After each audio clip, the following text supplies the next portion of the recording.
Monsoon کی بارشوں اور سیلاب نے ملک کے کئی علاقوں میں تباہی مچا دی۔ آزاد کشمیر اور گلگت بلتستان میں کلاؤڈ برسٹ نے تباہی مچا دی۔ کئی علاقے زیر آب آ گئے، متعدد مکانات منہدم ہو گئے اور مویشی پانی میں بہہ گئے۔ مونسون کی ان بارشوں سے ملک کے کئی علاقوں میں کتنا نقصان ہوا اور کتنے افراد موت کے منہ میں چلے گئے، آئیے آپ کو تفصیل سے بتاتے ہیں۔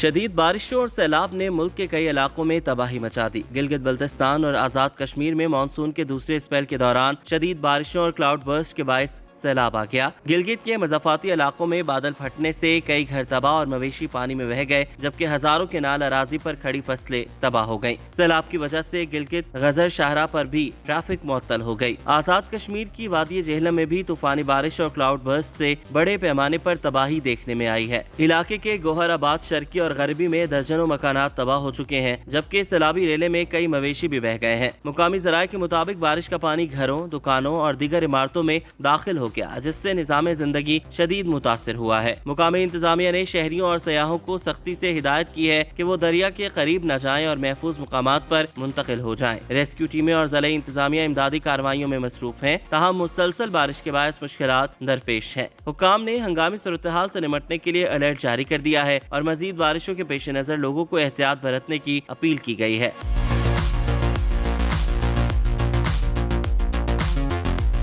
ملک بھر میں 26 جون سے 10 جولائی تک مختلف حادثات میں 90 افراد جاں بحق ہوئے، جبکہ 158 سے زائد زخمی ہو چکے۔ جاں بحق افراد میں 45 بچے، 29 مرد اور 16 خواتین شامل ہیں۔ بارشوں اور سیلاب سے 10 کلومیٹر سڑکیں اور 8 پل بھی متاثر ہوئے، جبکہ 109 گھر مکمل تباہ اور 243 سے زائد گھروں کو جزوی نقصان پہنچا۔ دوسری جانب NDMA نے 13 سے 17 جولائی تک مزید بارشوں اور سیلاب کا الرٹ جاری کر دیا۔ نیشنل ڈیزاسٹر مینجمنٹ اتھارٹی کے مطابق پہاڑی برساتی نالوں میں پانی کا بہاؤ بڑھنے کا امکان ہے۔ دریائے کابل، سندھ، چناب اور جہلم میں پانی کے بہاؤ میں اضافہ متوقع ہے۔ تربیلا، تونسا، گڈو بیراج میں ہلکے، جبکہ کالا باغ اور چشمے میں درمیانے درجے کا سیلاب متوقع ہے۔ شدید بارشوں کے باعث تونسا بیراج میں درمیانے درجے کے سیلابی صورتحال کا امکان ہے۔ چناب میں مرالا اور خانکی، جبکہ دریائے کابل میں نوشہرہ پر ہلکے درجے کے سیلاب کا خدشہ ہے۔ ڈیرہ غازی خان اور راجن پور کے پہاڑی برساتی ندی نالوں میں بھی پانی کا بہاؤ بڑھنے کا امکان ہے۔